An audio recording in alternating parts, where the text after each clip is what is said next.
screen.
Hi, sorry, network is so bad. I'll just say Dr. Dharmala.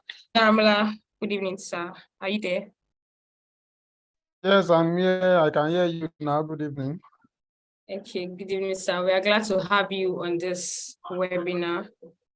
Thank you very so much for accepting our call within this short notice. You have the floor, sir.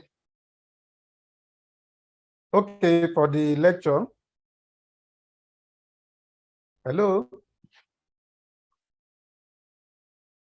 Hello? Yes, sir, we can hear you, sir. Okay. You Are have the you floor. saying that okay that I can start my lecture now? Yes, sir. Okay, thank you. I think I will need to share the screen, and let me quickly do that before I commence the lecture. Okay, I think you can see my screen now. Can you please? Yeah, we can see your screen, sir. Okay. Thank you. Good evening, everybody. I appreciate the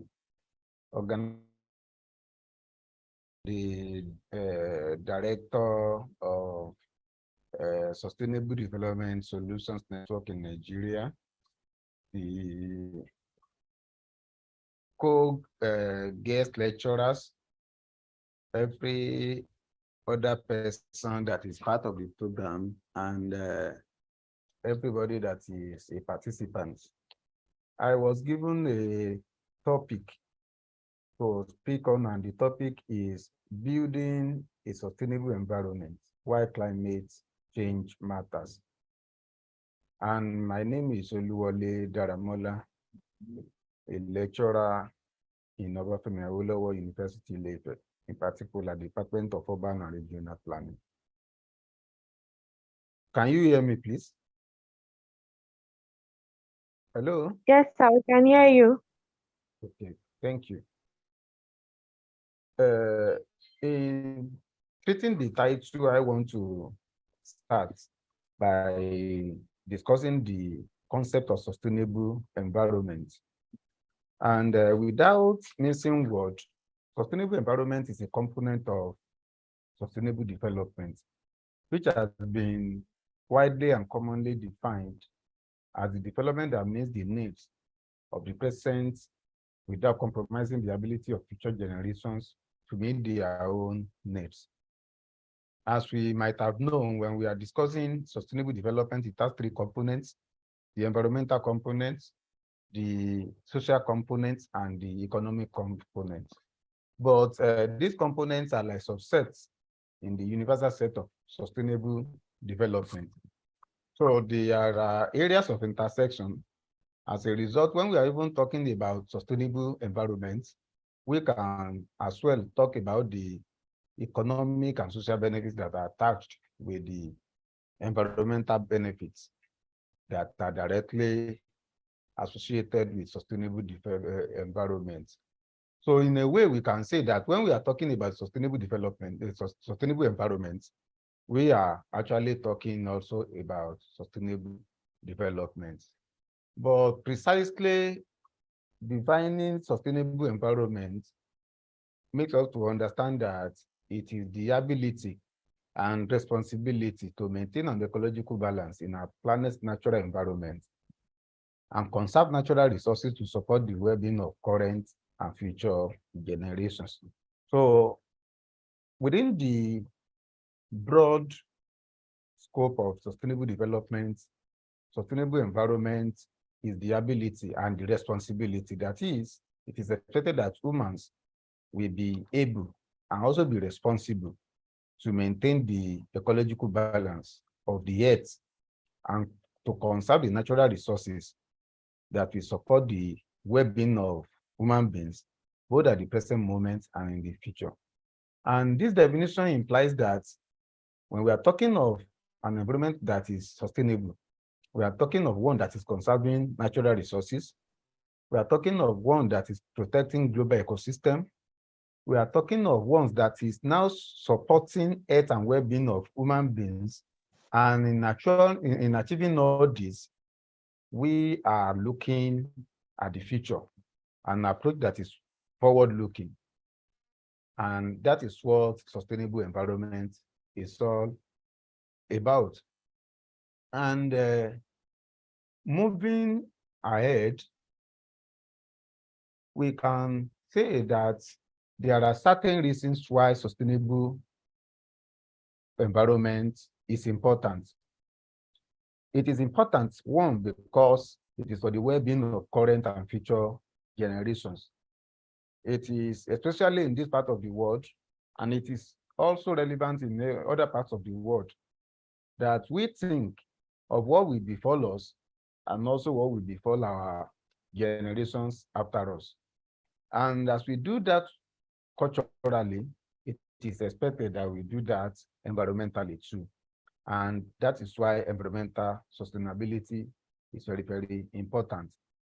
And also, we know that when we make the environment a slave to rape rather than a partner to cherish, we are going to experience the consequences, which will surely be negative.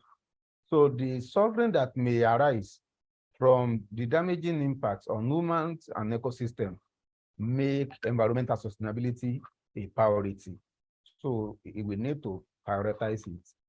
And not only that, it is not just good for the environment, it is good for all human activities, because it is the environment that actually sustains. It is the pillar that fills the two other components of the sustainable development. So our social and economic lives depend on the environment and the resources therein. And also the sustenance of this depends on the sustainability of our environment. And then it is important because it is not a lottery. It's not what we can just indulge in, but what we're supposed to see as a social responsibility, either as individuals or as organizations, as government or not governmental organizations. It is factual that environmental sustainability is a social responsibility, and there lies its importance. And then living within our environmental limits is one of the central principles of sustainable development.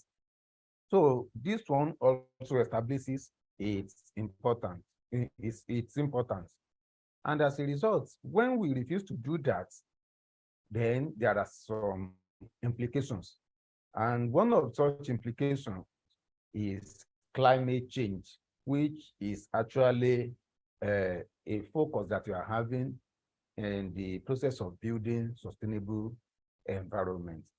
And it is factual that climate change presents a variety of complex environmental, social, and economic challenges for countries across the globe, including the countries in this part of the world, whether we talk of the global south, whether we talk of the African region, whether it is West African sub-region, or we even equate Nigeria to be a region.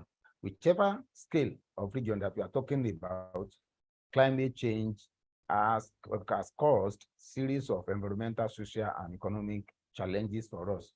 And the consequences of this climate change have become increasingly apparent. We see it every day. They are becoming more obvious, more noticeable every day in terms of rising global temperatures, which we also experience even in our environment here.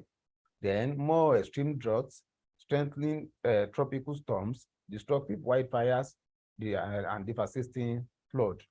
Even the encroachment of Sahara into the into the Savannah region of our country is also part of what we may see as consequences of climate change, which has made the events or the occurrence to be very obvious. And what do we really mean when we are talking of this climate change? Climate change, what does it actually mean? There are several definitions that have been given to climate change, and I've tried to come up with these three are summaries of several definitions about climate change. One, and the simplest of the three, is that it is long-term shifts in temperatures and weather patterns at local, regional, and global levels. And the second definition is that it is a global transformation regarding temperature, precipitation, and wind that is especially caused by human activities. And the third one is the longest one, which says long-term that climate change is the long-term increase in the Earth's average surface temperature and large-scale changes in global weather patterns significantly caused by increase in the level of green gases such as carbon and methane produced by the use of fossil fuels like coal, oil, and gas. Now, if we look at these definitions very well, we will see that there are certain defining features of climate change. The first is that this climate change may be natural, such as through variations in the solar cycle, but it is significantly anthropogenic. So although there could be, as we were taught in our elementary geography, that normally climate will change every 35 years, but this natural occurrence is not significant like the change that came as a result of human activities. So we can know that the climate change that we are talking about is anthropogenic, and therefore, if it is humanly induced, the solution that we need to seek for in order to combat it must also be humanly specific. And not only that, its occurrence is primarily due to burning of fossil fuels that generate greenhouse gas emissions. So the use of energy sources such as coal or energy fuels such as coal, oil, and gas has been the primary cause of climate change across the world, both in the developing nations and developed countries. And then main emitters are the diverse human activities. As we said the other time, that it is anthropogenic. Therefore, we can say that various human activities are the sources, and these include the energy supply, industrial activities, transportation activities, buildings, agriculture, and the likes. So this of climate change has made us to understand that it is very necessary for man to intervene, to do what is in order to fight the consequences of climate change. And the idea of climate change is not something that is new across the world. The concept of climate change has been the one that has been discovered, that has been neglected, and also that has been later realized. When we look at the historical evolution of the study of climate change, we see that climate change assumption was first made by scientists called Jacques Fourier as far back as 1824. That is almost 200 years ago, that just 1 year sort of 200 years. And there are other scientists that also participated, and even as a result of the Industrial Revolution that was coming up then in Europe, they assumed and they discovered that climate change was being experienced. However, the discoveries were not taken seriously for decades in the scientific community, because experts believe that nature will regulate itself, and the impacts of man in climate change was very minimal. However, things became worse, and in the 40s, the global warming was linked with the greenhouse gases, including carbon dioxide, was proven to be true and validated by Gilbert Plus. And then, despite the fact that there are still some climate change skeptics, those who are still doubting that climate change is actually anthropogenic, with modern technologies, there is solid evidence that the concentration of greenhouse gases causes climate change. And that one has now been proved. It has been rediscovered, and it is being realized after even the negligence of the first set of discovery.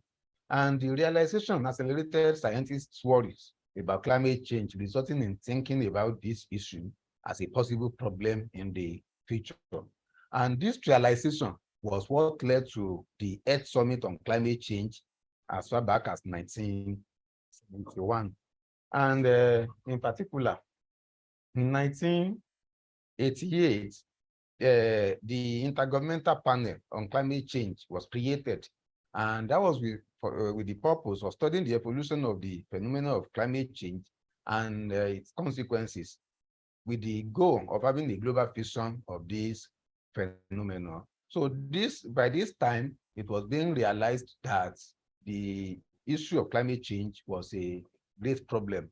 And then the issue of conservation that was being discussed and empires that people were just talking about in the scientific community then became an issue. And that was when the idea of environmental sustainability actually became very popular.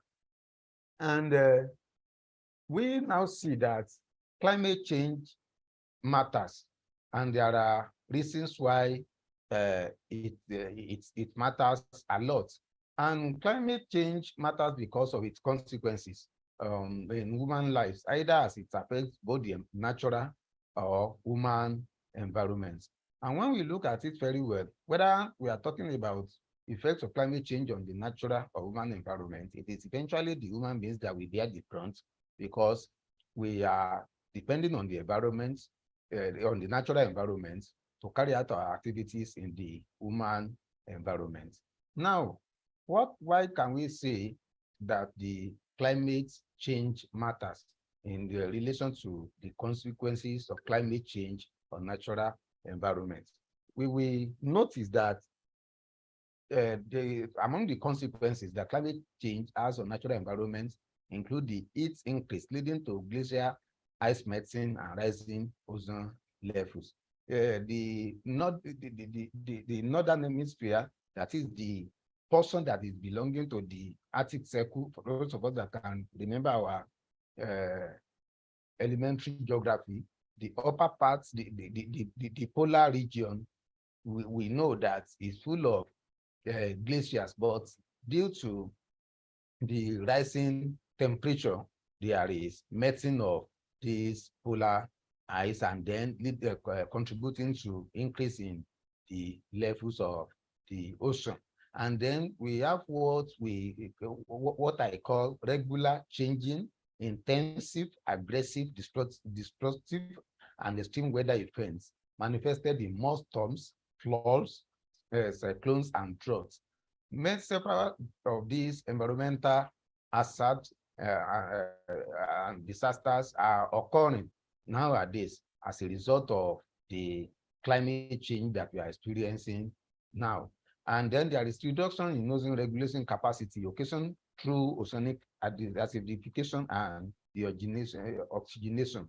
This is the environment, the water body, the ocean is becoming stressed and overstressed, and then there is reduction in this regulating capacity because of the introduction of several pollutants that is making the regulating capacity to become reduced. And there are threats on forest areas, fragile ecosystems, and biodiversity. Either in our environment or elsewhere in the world, forests are disappearing. There is what we call disappearing greens, and rather than ensuring the green agenda, what we are doing now is the brown agenda. And even this is becoming a problem because deforestation is a common experience, and whereas reforestation is not practiced, and that is despite the fact that there is encroachment of savanna or arid vegetation into the forest regions of the world. And also there are consequences on climate change, on human environment. And when we talk of heat increase, surely it will affect human beings, and it has its consequential health effects. And not only that, there is changing and increasing flow of climate migrants and refugees with pressures on other countries or areas within the country towards them. In Nigeria, this is very clear, and it is even what is obvious in our environment. The nomads that are cattle rearers, because the original settlements in the far north where they used to rear the animals now, because of the fact that they do not have the vegetation required to feed the animals, they tend to migrate towards the south in order to have opportunity of carrying out their. And we all know what this has caused across our nation in terms of even the security threats and even the loss of livelihood of many farmers, especially in the middle belt region of Nigeria. And there is another consequence is the depletion of resources, such as drinking waters, and also loss of crops and raw materials for industries. So these are among the consequences of climate change. It is even knowledge in this part of the world that we are taking access to potable water for granted. But even notwithstanding, there is depletion of these resources in our environment. And when the raw materials are not available, surely industries will not have what to rely on. And that means whatever they can get at their resources, by the time the finished product is made, then these products will be very expensive, and that one eventually will create another set of economic problem for human beings. And not only that, they are it's a consequence of loss of infrastructure and source of livelihood at local, national, and regional scales. And that one is not even far-fetched, because by the time we look at what is happening even in our environment, taking for example the occurrence of flood in our cities and in various locations. Let me cite an example of what happened in Lokoja the other time. We know that we experienced a loss of infrastructure and also sources of livelihood of many people as a result of this climate change. Although we may attribute it to some things that are political, but it is factual that even looking at it superficially without digging deep, we know that climate change has a hand in this. So why it matters, because it is affecting us, then we need to think of the solution to climate change. And then we need to do that by, we need to make it matter, but in a positive manner. Now, there are certain things that we need to do, because the climate change has actually come, and already it is a thing that we have been experiencing and we are likely to experience continuously in the future. But notwithstanding, in order not to make the situation worse, there are certain things that everyone has to do. And when we are talking of everyone in this case, we are talking of individuals, we are talking of organizations. What this organization is doing is part of it. Those that are government organizations and even the private organizations, they have a role to play pertaining to building sustainable environment, and thereby ensuring that the effects of climate change are reduced to the barest minimum. And there are certain points to ponder. Number one, efforts will be ensured that we reduce greenhouse gases emission by embracing renewable energies that are naturally replenished on a human timescale, such as sunlight, wind, and rain. Yes, whatever can be done. It starts with purchasing even bulbs that are energy efficient, and then that one will help us to have to ensure reduction in greenhouse gases. And not only that, we need to ensure abundance of creating energy by burning of fossil fuels, that is fuels with high carbon and hydrogen content. Then there should be learning to make everything more efficient, as energy from renewable sources will not be carbon neutral and will still contribute to the ozone depletion.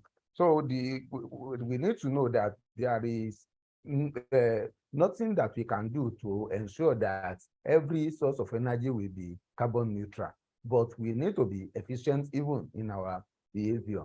For instance, it is what the technology is helping us to achieve that. If you enter into some rooms, then the electric light in the room will be on, but by the time you go, automatically it will be off. But that technology is not available or accessible for everybody now in our houses in Nigeria.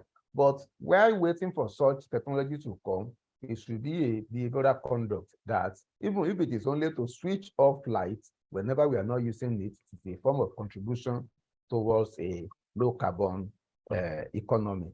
And then adapt lifestyles to overcome these great challenges that climate change is bringing by creating a culture of sustainable development. Yes, we are expected to be environmentally responsible, as we have seen the other time that environmental sustainability it talks about the ability and also the responsibility. We are expected to be environmentally responsible in all we do. And then wise and efficient use of energy to ensure a strong circular economy, as well as production of durable and eco-friendly products, must be ensured. Yes, this is also important, and I will not dwell much on that because I know we have another lecture that we talk about circular economy. And lastly, choosing responsibly the products we buy, because our demand as consumers influences what we are supplied with. And that is another fact that we need to ensure. So all these issues has indicated that it is not only the government that has work to do, but also every individual, every organization has a role to play in ensuring that we combat climate change and we ensure sustainable environment. And thereby, we will be able to have sustainable earth, we will be able to have sustainable environment, and then there will be improved social and economic condition for us. Thank you for listening.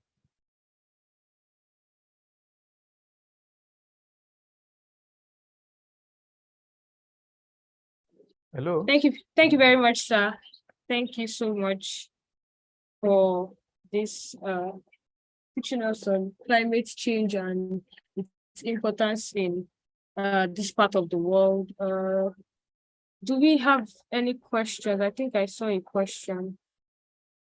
Yes, I think I can see some questions in the chat. Okay, sir. I think just one.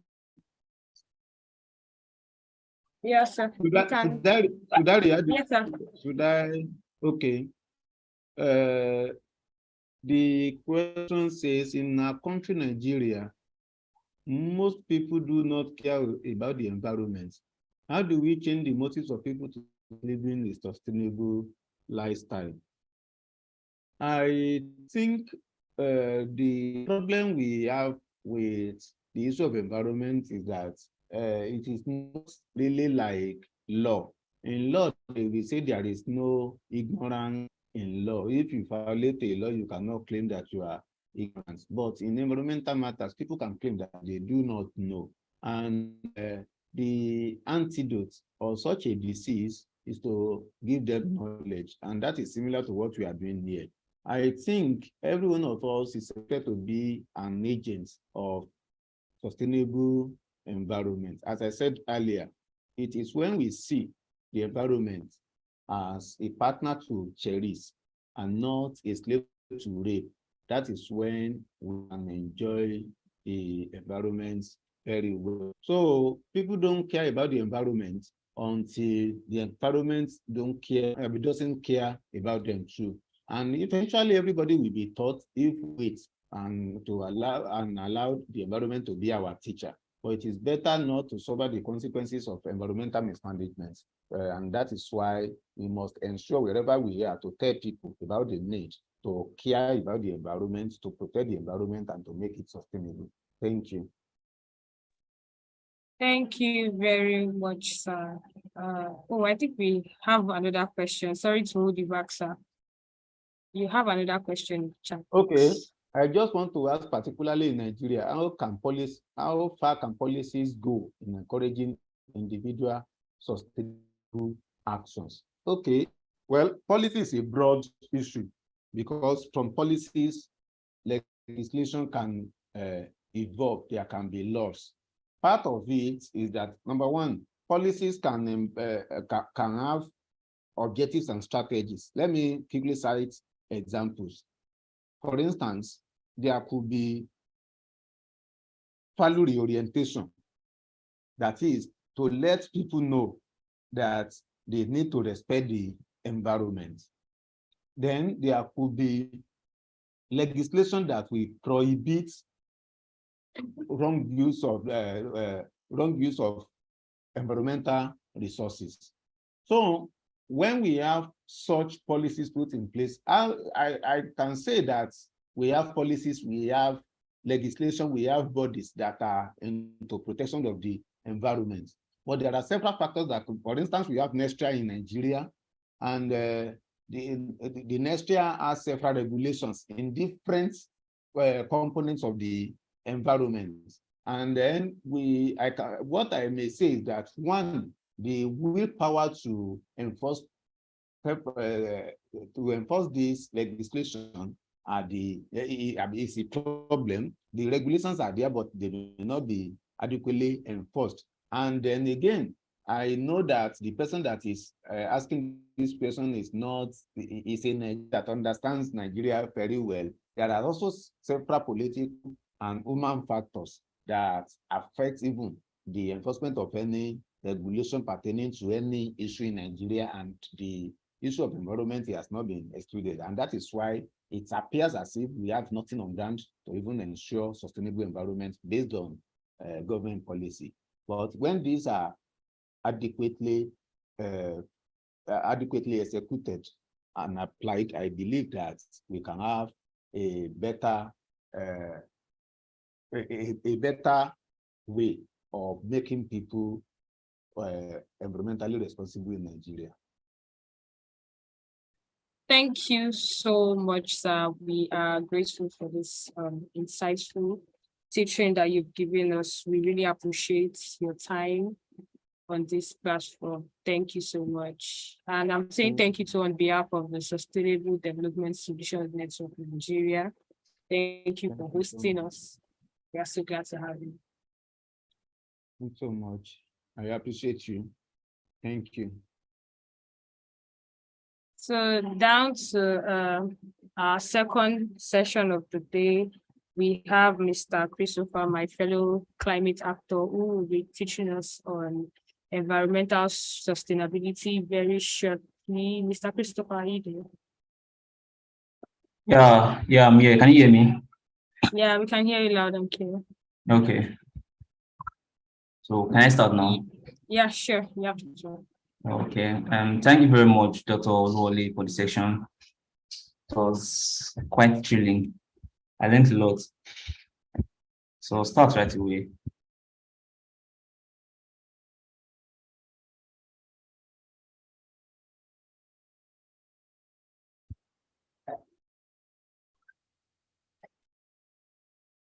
Can you guys see my screen? Yes, we can. Clearly. You can hear? Yeah. So I'll be talking on environmental sustainability, how we can build a sustainable environment. So I'll start with what's the environment. So as we all know, so many persons have the misconception that the environment is just our surrounding, but it isn't just our surroundings. Yeah, it's encompasses our surroundings, but it also involves the conditions of the persons, the animals, and the plants that reside on the environment, on the surroundings. So it's basically the surroundings or conditions in which a person, animal, or plant lives or operates. So that's basically the definition of environment. So what's sustainability?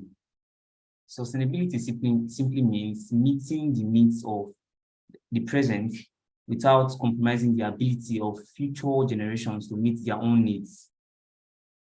So putting the two of them together, environmental sustainability refers to the responsible use and management of our natural resources in a way that meets the needs of present generations without compromising the ability of future generations to meet their own needs.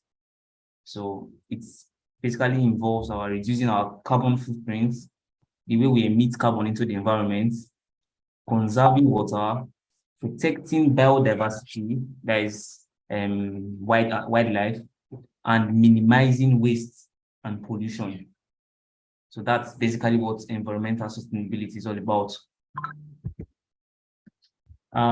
So now I'll move to the importance of environmental sustainability. From this diagram, from the image attached, we can see the movements are moving from the green part to the blue part. So now the green part is basically our environment, which consists of the of land, water, minerals, materials, the ecosystem, air, the habitats where we host the ecosystem, and energy. Now, if our environments are kept clean, it definitely affects the community. And if the environment is not kept clean or is not utilized properly, it will definitely affect the community too. Can you hear me? Can you guys hear me? Yes, for you. Yeah, something Dr. Daramola said was if you care about the environment will care about you too. And if you do not care about the environment will definitely not care about you. So the importance of environmental sustainability. Now let's go to the purple part. You see community. Our community will definitely develop health and well-being, governance and policy. We see today there are different policies put out there against dumping of refuse in open lands and probably deforestation and some other government policies out there to safeguard the environment. This is because they are trying to put in good to the environment so that the environment can give us good in return. So not taking care of our environment affects every part of our life, from education. Imagine staying in a class where beside the class that it's an open land for dumping of refuse. That stinks. So the stench would definitely affect students in class, affecting learning and affecting education, society and culture, health and well-being, governance and policy. So there are many problems associated with a bad environment, especially health-wise, like cholera and the likes.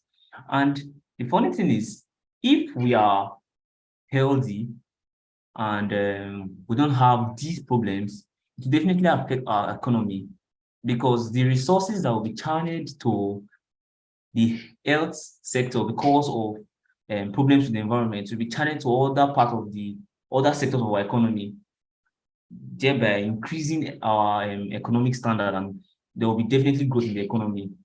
So environmental sustainability is crucial for the survival of all living beings on Earth. It ensures that we have clean air to breathe, clean water to drink, and healthy food to eat. It also helps to prevent climate change, which Dr. Daramola spoke about, helps to protect ecosystems and biodiversity, and preserve natural resources for future generations. So strategies for achieving environmental sustainability. So now, to achieve environmental sustainability, we need to adopt a holistic approach that involves individuals, businesses, and governments working together. It involves everybody. It's not just the work of the government or individuals or companies. It involves everybody, because we all contribute one way or the other to the environment. Now, if you look at the side, you see images. We definitely see these symbols. The first symbol is recycle symbol. We see it in almost everything we buy today, from plastics to even bottles, food, packaged food. We see the recycle symbol. It's telling you that after taking this, do not just dump it. You have to, these things can be recycled. Instead of dumping it, constituting a nuisance to the environment, you recycle. Carbon footprint. How much do you emit carbon to the environment? These things, there are regulations to these things, but because of almost how lawless we are in the country and as individuals, we don't care about these things. There's a recycled plastic bottle, ecology, the wind turbine, electric car, solar energy panel. People are like, there's so many, all put in place to encourage environmental sustainability. So these can be achieved through initiatives such as conservation of energy and water, recycling and waste reduction, sustainable agriculture, and the use of renewable energy resources. So now, speaking about renewable energy resources, we're talking about things like biofuel instead of crude, the standard crude, because as we know, a major source of carbon emission is refineries, where they convert raw crude to useful products like fuel, kerosene, diesel, even polypropylene that they use for helmets and some rubber boots that we use. So, but in the production of these things, they emit carbon to the environment, which gradually depletes our ozone layer, leading to global warming, which definitely leads to climate change. So now these things start from a small process. So, but using renewable energy resources, like getting of energy from alternative sources than crude, could help in solving our energy problems and carbon emission problems. So there are different ways that these can be achieved, and there are different initiatives. So moving on to the next, challenges to environmental sustainability. So as you can see, this is like an open dump site, which is very, very common in Nigeria. Almost every community you go to out there have a public dump site. In fact, it's almost self-created. Anywhere you see, even in gutters, any landmine, any place at all. So despite the benefits of environmental sustainability, there are many challenges that we face in achieving it. This includes lack of awareness and education, economic constraints and political barriers. There's also resistance from individuals, industries and individuals who prioritize profits and convenience over environmental concerns. Now, somebody asked a question talking about Nigerians, how stubborn we are in implementing things like this. So, but then these things start with us. Now, in the marketplace, okay, let me never use the marketing name. Let's use ourselves as individuals. Now, you get pure water, sachet water. After drinking, you just dispose the sachet water or anyway. You don't care about the environment. You just dispose it. After all, everybody does that. So, what am I to make the difference? So it starts from us. So these challenges is now the problem now is not that we are not aware of the problem. The problem is that are we willing to change? So because trust me, even so many persons out there know that this thing kills them, but if it's not instant, then there's no problem. If it's not killing me instantly, there's no problem. They don't care about the future. So the change, our change should start with us. Don't point fingers yet. When somebody sees you not throwing your trash away or like disposing it off improperly, they'll ask you, why are you doing this? You tell the person, I like to conserve the environment. I like a very clean environment. It's better. You are nudging people to think about their actions. So you are playing your own part in it. And there's definitely talking to people out there, like sensitization. So people who are not open to information that we are open to. But trust me, this information is out there. Almost everybody, more than 90% of people living on Earth know that their actions are affecting them one way or the other. So now this is like an illustration to show how that what we give to the environment is what the environment gives to us. You see, this is like a company emitting carbon to the environment, and you see what the man is saying. The weather is crazy. The child is saying, yeah, the weather, because the man is saying that the weather is giving back bad substances to humans. But the child is saying that we are first giving bad substances to the weather, to the environment. It's not just that the environment is giving us bad substances. We are giving bad substances to the environment. So what we give is what we get. You can see that there's trash everywhere. They've cut down the trees, which is very, very important for human survival. As we all know that we take in oxygen and give out carbon dioxide, while plants take in carbon dioxide and give out oxygen. So we can see that we are doing more harm to ourselves than good. So now let's move on to the roles of individuals in environmental sustainability. So this is like what I said before, individuals play a crucial role in promoting environmental sustainability by making small changes in our daily lives, such as reducing energy consumption, recycling, and using eco-friendly products.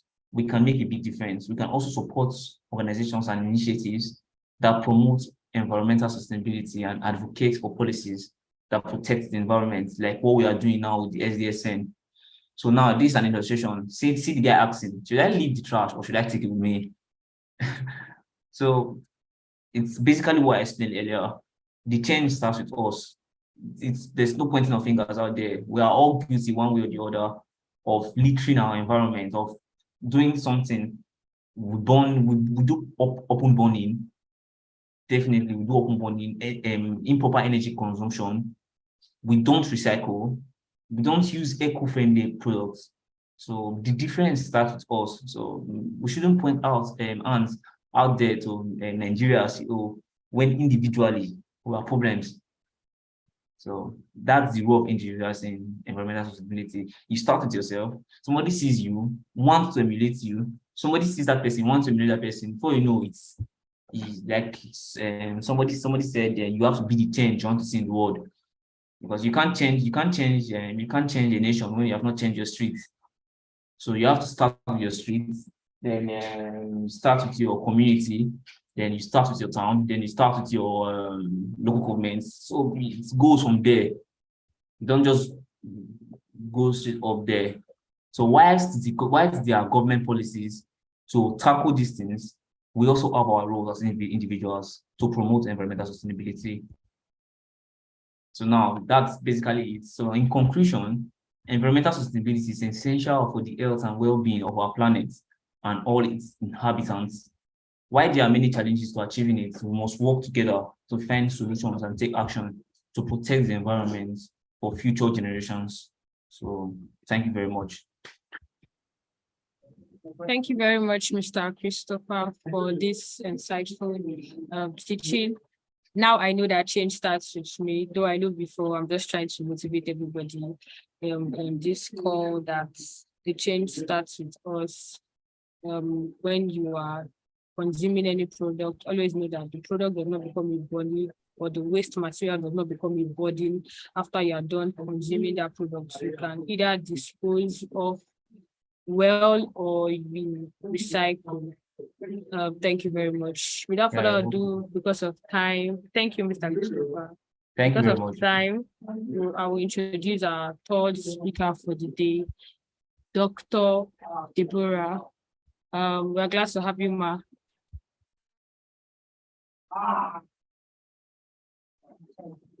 Hello, good evening, everyone. Thank you. Good evening, ma.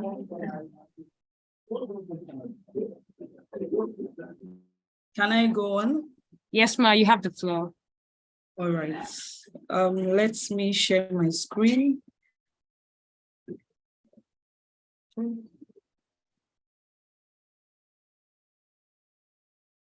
right. Sorry, I'm seeing host disabled participant screen sharing. You can try it again. We've made you the host. Okay. All right.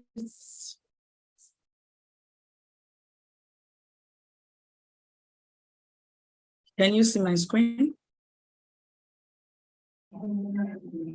It's coming up, I guess. It's not yet there. Yeah, we can see it now. Can you see? Yes, ma'am. Okay. All right. Good evening, everyone. And once again, I want to appreciate the organizers of this program for this opportunity given to me. And I also want to extend my regards to my co-speaker. And without wasting much of the time, I'm going to be speaking on encouraging circular economy in this part of the world. And just like the moderator said, I'm Deborah Bumiojo, and I'm a lecturer in the Department of Urban and Regional Planning, Bafumeholo University, Ile-Ife. To start this presentation this evening, I'm going to be going in line with this content. By way of starting, I just want us all to see what is existing in this part of the world. And from there, we move to what linear economy is and why are we calling for a change into a circular economy. Then we look at what are the schools of thought that birth the circular economy and why are they clamoring for a circular economy. And we also look at the initiatives of the circular economy and the benefits of circular economy. The first presentation and the second presentation have made a lot of giving a lot of information on why climate change and what is climate change. at the same time on environmental sustainability. So I'm not really going to spend too much time on this, but it's just to let us see and realize that, the world continues to undergo the threat of climate change problem, which has come in place of global warming, greenhouse gas effect, flooding, acid rain, and among others like that. So it's been seen as a major problem that is caused by the increase of human activities. And one thing that has led to climate change that different scholars have ascertained is the idea of the linear economy. And it is good that we understand what linear economy is before we go into what we tag circular economy. Now, like I said, all of the above, that is everything that we have seen from climate change today, is as a result of what we call the linear economy, which is a traditional model that talks about the formation of a product, and immediately after usage by consumer, it is discarded. And one thing that has come from linear economy is that it has no concern for ecological footprint, and at the same time, it prioritizes profit over sustainability. The idea is produce, use, and discard. So by that, just for us to have an understanding of what a linear economy is, when you look at the diagram that we have on the screen, it talks about what is produced. You take a raw material, you take it, you make it into a finished product, and by the time that is made into a finished product, a consumer gets it, and by the time the consumer utilizes it, it becomes a waste. And after that, it goes into disposal. So just like it is, a linear economy is a concept used to describe a traditional economic models and economic system that follows a straightforward approach, to production and consumption. It's straightforward. Once you produce, you consume, and you discard. So it's based on collecting raw materials, using them to create consumer goods, and disposing them, after the usage. Now, from this little definition, what can we see about linear economy? We see that a linear economy has to do with getting materials, process it into a product, and after you have used it, you throw it away. Now, one thing that scholars have seen over the years is that it is a method that is highly inefficient and unsustainable. The co-moderator talks about environmental sustainability. And, one thing is when you take a thing and you use and you discard, you don't take cognizance of what other benefits that can give to the nation. So it's an unsustainable method of utilizing a product. And as a result of that, there is high pollution, in the world, and it brings about a lot of damages. And when we are talking about pollution, the pollution goes in different places. The pollution, land is being polluted, the air is being polluted, and the flora and the fauna is also being polluted. And at the end of the day, the public health, is being tampered with. Now, as a result of these characteristics that the linear economy is poised with, there is a need for a change, of a model and the production and consumption, from what it used to be, because studies have ascertained that that method is unsustainable, and that method increases climate change, and at the end of the day, affects the public health. So as a result of that, it breeds in a new model that ensures, sustainability came into being, and that is what we tag circular economy. And there's the belief that circular economy emulates nature, by converting waste into resources. The idea of circular economy is the fact that you don't use once, just like the linear economy. and you use and you also convert what you have used into another resources. Hello, I don't know if I'm still with you. Yes, yeah, with you, ma. I'm trying to move my Can hear slide. you. Okay, thank you. I'm trying to move my slide, but it wasn't moving. Okay, yeah, thank you. So why do we need to bring about a change from linear economy to circular economy? Now I said there's the need for a system solution framework that tackles global challenges like climate change, biodiversity loss, waste, and pollution. As a result of the different challenges that comes with the linear economy, there is a need for a change.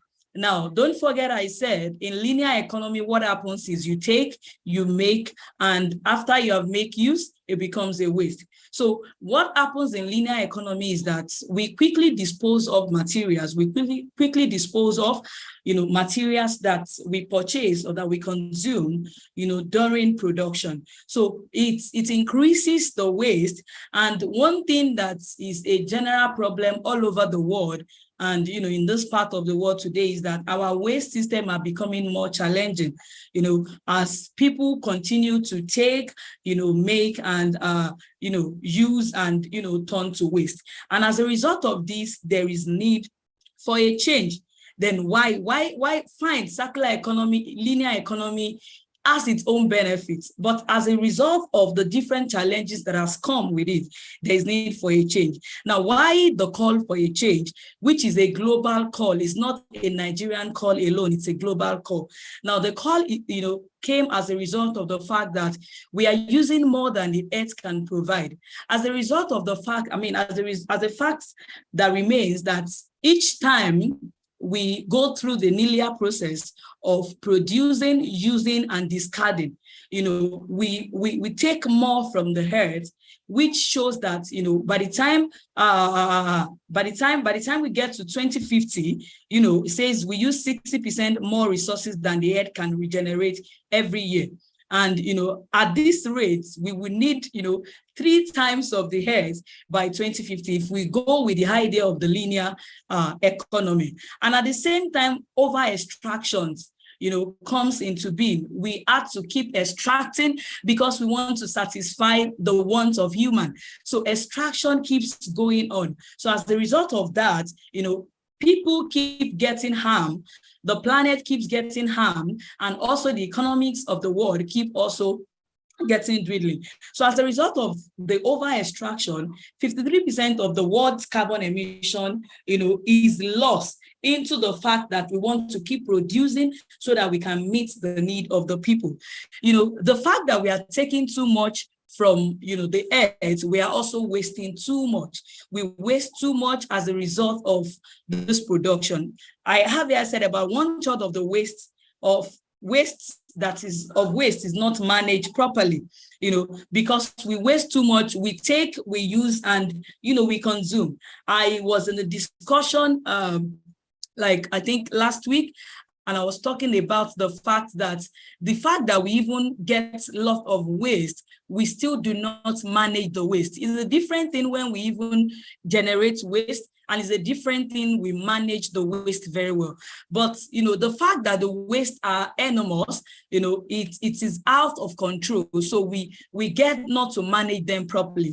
Another thing that's come as a result of the wastage is that our landfills becomes deadlier. The problem of not managing our waste effectively led to utilizing the landfill much, very much. So they are insidious, and what other things that we can use for the land, we use it for landfill, and so lands are not being productive in the sense. Then we waste food every day, even as millions go hungry. So these are some of the things that comes with the linear method of utilizing or producing and utilizing things. We waste money as well. We throw money into trash. What we can still utilize, what another person can still use. We find out that by the time you get into waste bin, you get into landfill, you see so many valuable things that can still be utilized. We chose textiles away. According to a report by UN, it said $500 billion, is the value of, the fashion of clothing that we throw away, that we can still convert, to a circular fashion solution. And at the same time, we also throw, gold into trash, because by the time we use once and we discard, we throw a lot of things that are still valuable, that can still be used, that can still be transported, into something valuable. We throw them away. Now, as a result of this, there is a need, for a more sustainable solution, in order to ensure environmental sustainability. And that is what led to what we tag the circular economy. I say it is inspired by the cyclical model of nature that converts waste into resources, leading to reduction, reuse, and recycling of the element. Now, the whole idea of circular economy is to ensure that waste do not end as waste, but as waste, they are turned to a more valuable resources. And as they are turned to a more valuable resources, they lead to a reduction and reuse and recycling of the element. I say it's presented as a system of resources utilization, where reduction, reuse, and recycling of elements prevail. And one thing that circular economy promotes is that it promotes the use of many biodegradable material. When we talk about waste, we have different types of waste. We have the liquid, we have the solid, we have the gaseous, we have the radioactive, but among these types, we also have the biodegradable ones and we have the degradable ones. Now, one thing that circular economy promotes is that how can we utilize many of the biodegradable materials as possible, to manufacture other valuable products, rather than just wasting them. And it also encourages the fact that when it is not possible, to use eco-friendly materials, we can also facilitate, the giving of them, a new life. So one thing that circular economy promotes is that it helps in changing the current economic, social, and environmental model. Now, one thing, or the idea of circular economy came from a different method, different authors. It said circular economy concept has deep-rooted origins and cannot be traced back to one particular author, cannot be traced back to one person. We have the idea of biomimicry by Jenny Benius. We have industrial ecology. We have the idea of the concept of cradle to cradle by Michael Brogart and William Donald. So this method came together, to form the concept of circular economy. Now, when we are talking about the cradle to cradle, it talks about the fact that real life systems are not static, and we have to continuously strive to improve them, instead of letting valuable materials and substances go to waste. By the time you used a thing, when another person sees that particular thing, there is something else that is got striking in the mind of the person to see that, okay, there's something else that we can use that we can utilize with this type of material. And I want to say kudos to the fine artists, that we have in our environment. They make use of a lot of things that would have gone into extinction as a result of our waste. And when we talk about the biomimicry concept, it talks about view nature not for what we can extract, harvest, or domesticate, but for what we can learn. By the time we all see the nature as not just where we can just take and take, we must also see nature as where we can learn something, where we can, get something, going. So then we also have the industrial ecology, which talks about the study of material and energy flow through industrial system. Now, aside these three, we have the blue economy, which talks about, conserving sustainable ocean. We have the regenerative design and many more. So the coming together of these different concepts, what we have as circular economy today. Now, how can we bring about or adapt to our circular economy? Now, it is essential that companies, individuals, everyone, change their way of thinking and acting. And I think it starts from that. After this, we are going to get to the different R's that we have, the hierarchies of the R's that we have that support circular economy. And one thing that is key about these R's is that the first thing is rethink. We need a proper reorientation. Each and every one of us needs to be reorientated. We need to have a rethink of the fact that, okay, some people are already with the nature, they're already with the idea that once I use, once I discard. But no matter what value, that thing is still holding. So it is essential that everyone, every consumer change their way of thinking and acting, and as a result, production prices are reduced. By the time people see that, by the time industry see that, the rate of consumption is it's not as if it's going to reduce the rate of consumption, but the timing of purchasing is going to reduce. It will also reduce the sales of the price, and thereby it's going to benefit the consumer. And companies that produce should also prove that reusing resources is much more cost effective than creating them from the scratch. By the time people, come up with the idea that when we reuse, we don't see people who reuse as people, whom poverty has gotten into. It's a pity that we are in a world whereby when people see you utilizing a thing that has been used, they look at you like, Iyanje, that is in my own local dialect, says they are suffering. So we need to understand and see that, let people understand the fact that when you reuse, a particular resources, it is much more effective and efficient, and we are creating a more sustainable environment rather than creating them from the scratch. Then we must also use waste as raw material. Those are the steps to adapt in circular economy. And at the same time, we must have, use the principles of the R's. I have 3 R's here, but while I was ruminating again, I saw that these R's are more than 3. Before you even start reducing, I said the R's principle is hierarchical.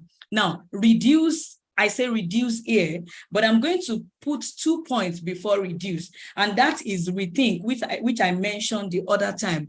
When everybody comes, to rethink the fact that, okay, when I reuse or when I reduce a particular thing, it's not as if I'm poor, but because I want to ensure that there is a sustainable environment, then we must also learn to refuse. That's going to be my number 2 in hierarchical order. The first is to rethink.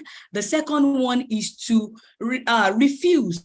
Even when people tend to tell you that, oh, no, please don't do that, don't use it, learn to refuse. In as much that thing still has, efficient values lying within it. Let's learn to refuse whatever people say, by changing our orientation. Then other is to reduce. When you reduce consumption, you are preventing the regeneration of waste. When you buy a thing, I used to mention in some of my classes that when you talk about to reduce, it starts from each and every one of us. You buy a polythene bag today just because you want to purchase a particular thing.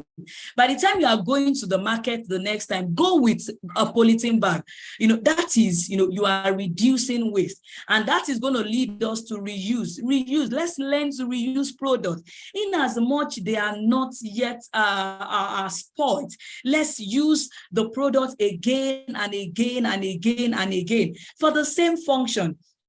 And with that, we can help to ensure that we get an environment, sustainable environment. Then I said, at least by repairing it, alternative usage, just for extending its useful life. Then I said, reuse, you reduce, you reuse. Then you also repair. That repair is in reuse. If it has a dent, a little dent, let's learn to repair. That is what circular economy is all about. It goes away from the linear economy that talks about you take, you make, and you discard. So, but for circular economy, we are talking about rethinking, we are talking about refusing, we are talking about reducing, we are talking about reusing, we are talking about repairing, and, before you get to the final stage, which is recycling, when all that we have said, are not visible, then what we can do is to introduce the waste material into a production cycle as raw materials. And what do we get? Waste becomes a resource. When we utilizes all this hierarchy, waste becomes a resource. All the biodegradable materials return to nature, and all the non-biodegradable they are reused. And when you do that, you reintroduce the economic circuits. Those products that no longer correspond to the initial consumer use, they can be useful for something else. So you reuse certain product or part of those products that still work to elaborate new artifacts. Sometimes by the time you go to dump sites, you go to landfill, you find out, and that's why, we despite the fact that sometimes we don't encourage how the scavengers go about in picking waste, but they are helping in, achieving environmental sustainability, because when they go to dump site, when they go to landfill, they pick those things that we discard, and with that, they take it, it becomes raw materials for other uses. Then you find that made product a second life. That's what we do. When we encourage circular economy, products that are damaged, we give them a second life. Then you recycle, make use of materials founded in waste. Then valorization, which talks about harnessing energy from waste that can be recycled. Today we talk about waste to energy.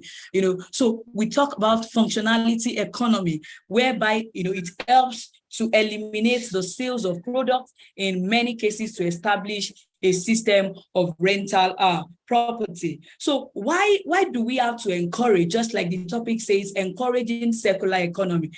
From what we have said so far, why do we have to encourage circular economy? We need to encourage circular economy because we take materials from the earth, make products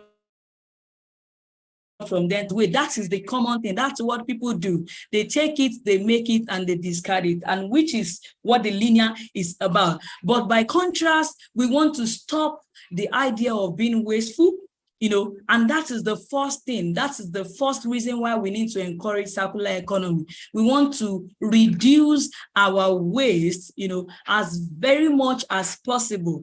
And we want to ensure that we give out a system of resource utilization. Let us utilize it. You may be tagged name, you may be called name and say, once you don't discard until you use life out of it. Yes, just let them know that what you are doing is that you are saving the future generation, which environmental sustainability talks about, without jeopardizing the need of the future generation. So we need to understand that when we embrace circular economy, it's a way to transform our system where waste is eliminated, resources are circulated, and the nature is regenerated. And one other thing that it does is that, it helps us to tackle climate change, biodiversity loss together, and we also address important social needs. Aside this, it also helps to grow prosperity. People get more jobs. Then people get, satisfaction from what they have purchased, and at the end of the day, we reduce waste and we reduce environmental pollution. I have it there that, for us to have a more sustainable world, for us to achieve a more sustainable world, we need to encourage circular economy. Now, I said a circular economy eliminates the concept of waste altogether and moves us into a more closed loop system where materials and products are kept in use as long as possible. And as a matter of fact, when we do that, we tackle some of the greatest challenges that we have within the environment.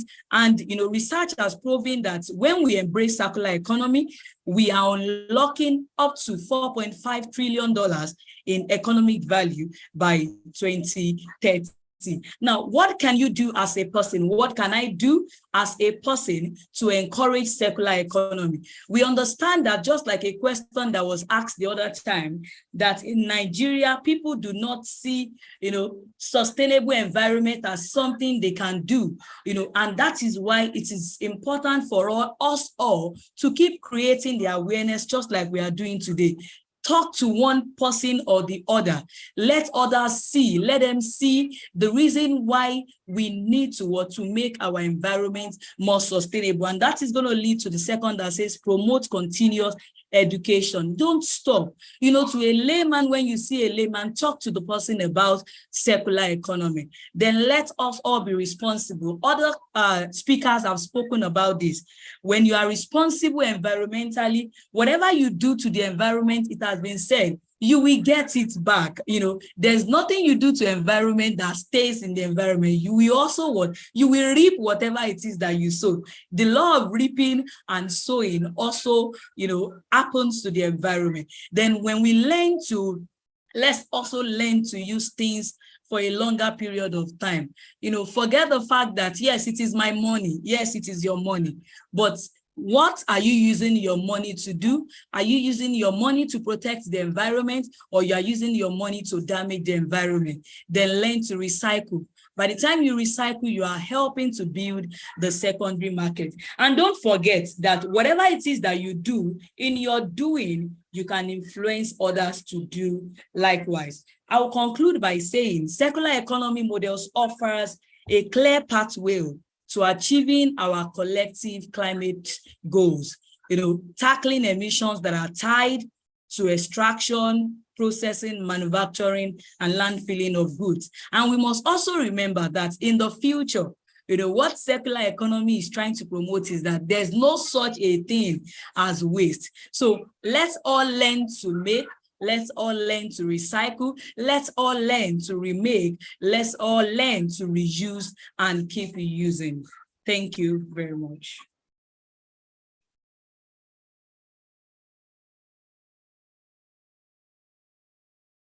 Hello, am I still there with us?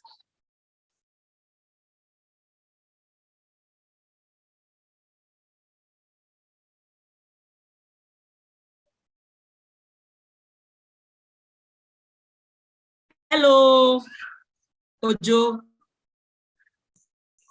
We can hear you, ma'am. Yes, thank you.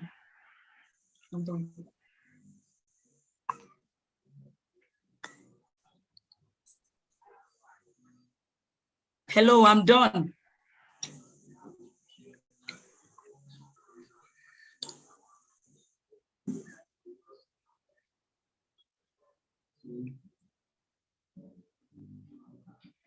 Hello, can you hear me? Yes, I can hear you. Thank you very much, Ma. We really appreciate you for this important teaching on circular economy. While you were even teaching, I quickly went to edit my slides on the rethink, refuse, and the reuse. I think the repair aspect. I quickly went to with my side. Thank you so much, Ma. Thanks to all our panelists and everyone that attended this webinar. I am glad and happy that our panelists and our facilitators did a lot. They spoke a lot and they told us ways that we can sustainable actions that we could adopt. So is there any question for our facilitator before she leaves? I don't think there's any question now. Thank you so much, Ma, once again. Oh, I think there is a question. There's a question here. Okay, there's a question. Yes, there's a question. You can attend it. Okay, I think my question is this: Africa is often characterized as relatively poor and still heavily dependent on natural resources. Okay, is it fair to deny Africans their rights to economic sustainability? Can we strike a balance between economic growth and environmental protection? All right, I think yes. we are still very much dependent on the environmental resources, and I think that is why one thing that is germane and how we can strike a balance is to keep, we that already have the understanding of what we do to the environment that harms the environment, we need to keep telling the story. And it is easy to create, the person said, can we create a synergy? I think, yes. Can we strike a balance between economic growth and environmental preservation? Yes. And the best way to create a balance between economic growth and environmental preservation is to embrace circular economy. By the time we produce, let's learn to utilize what we produce effectively. The utilization of what has been produced effectively, will help environmental preservation. But when we still go with the linear economy, the ability to preserve the environment is hampered. And I think one thing that can help us to strike a balance is to embrace circular economy. And by the time we produce, by the time we cut down trees, let's learn to plant. We still have a lot of land. And when we take from a place, let's replace in other places. And that will help us to strike the balance of preserving the environment. Thank you. Thank you very much, Mark, for doing justice to that question. We really appreciate you, Mark. Thanks to all our panelists once again. Quickly before we go, I want us to take this pledge. Can we all say?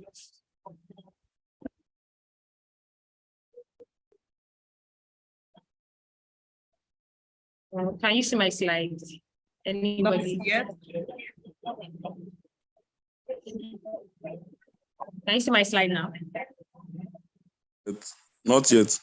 Okay. No. Okay.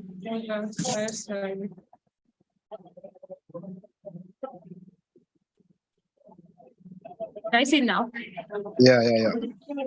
Okay, so together, everybody, you can unmute your mic and take this climate action pledge. I pledge to do my part to help to save the earth. I will not litter. I promise to put trash into proper receptacles. I will remember to rethink, refuse, reduce, reuse, repair, and recycle. I will save energy. I promise to turn off lights and electronics when not being used.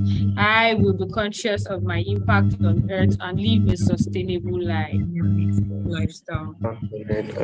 Thank you very much, everybody. I really appreciate you for being on this call. Thank you.